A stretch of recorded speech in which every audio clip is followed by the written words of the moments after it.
ഉറക്കം ലോകത്ത് ഏറ്റവും സുഖമുള്ള ഒരു അനുഭൂതിയാണല്ലോ. എന്നാൽ കുറച്ചധിക സമയം ഉറങ്ങി എഴുന്നേൽക്കുമ്പോൾ സ്ഥലവും കാലവും സമയമെല്ലാം ഒരു മഞ്ഞു മൂടിയ രീതിയിലല്ലേ തോന്നാറുള്ളത്.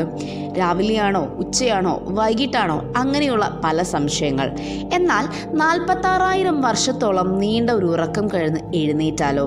സത്യത്തിൽ അത്ഭുതം തോന്നുമെങ്കിലും യുഗങ്ങളോളം ഉറക്കത്തിൽ നിന്ന് എഴുന്നേറ്റ ഒരാളെയാണ് ഇപ്പോൾ ലോകം ചർച്ച ചെയ്യുന്നത്.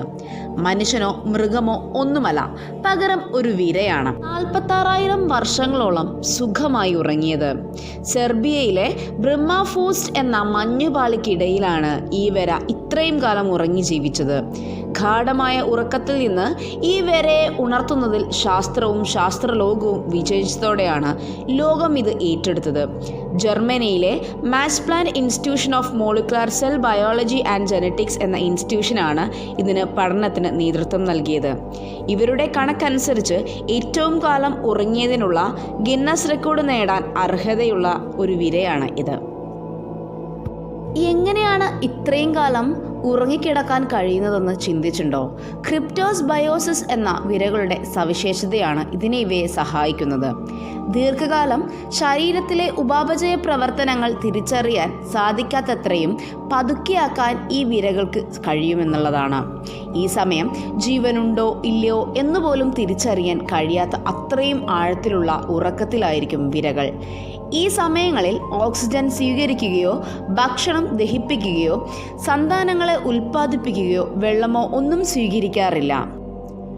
കൂടിയതും കുറഞ്ഞതുമായ ഏത് കാലാവസ്ഥയെയും ഇവകൾക്ക് മറികടക്കാൻ സാധിക്കുമെന്നുള്ളതാണ്. ഉപ്പ് നിറഞ്ഞ വെള്ളത്തിലും ജീവിച്ചു പോകും. ജീവന്റെയും മരണത്തിന്റെയും നൂൽപാലത്തിൽ ജീവിക്കുന്ന ഇവകൾ എന്നും ശാസ്ത്രലോകത്തിന് ഒരു അത്ഭുതം തന്നെയാണ്. ഇതോടൊപ്പം തന്നെ വേവലാതിപ്പെടുത്തുന്ന ഒരു ചർച്ച കൂടി ഇതിനെ സംബന്ധിച്ചുണ്ട്. ഇങ്ങനെ ഉറങ്ങിക്കിടക്കുന്ന വിരകളെ നീപ്പിക്കുമ്പോൾ ഉണ്ടാവുന്ന ദൂഷ്യഫലങ്ങൾ ലോകത്ത് എങ്ങനെ ബാധിക്കും എന്നുള്ളതാണ് ഇതിൻ്റെ അടിസ്ഥാനം. അജ്ഞാനമായ രോഗങ്ങളോ കോവിഡ് മഹാമാരി പോലെയുള്ള എന്തെങ്കിലും അസുഖങ്ങളോ പരത്തുന്നവയാണോ ഇതെന്നുള്ളത് ഇപ്പോഴും നിശ്ചയിച്ചിട്ടില്ല. ഉത്തരധ്രുവ മേഖലയിൽ മഞ്ഞുപാളിക്കടിയിൽ ഒളിഞ്ഞിരിക്കുന്ന ഇവയെ പേടിക്കേണ്ടതുണ്ട്. നിർജീവമായതോ ജീവനുള്ള വൈറസുകളെയോ ഇവ ചിലപ്പോൾ പരത്തിയേക്കാം. എന്നാൽ നമുക്ക് പരിചയമല്ലാത്ത പല സാഹചര്യങ്ങളുടെയും നാം വീണ്ടും പോകേണ്ടി വരും.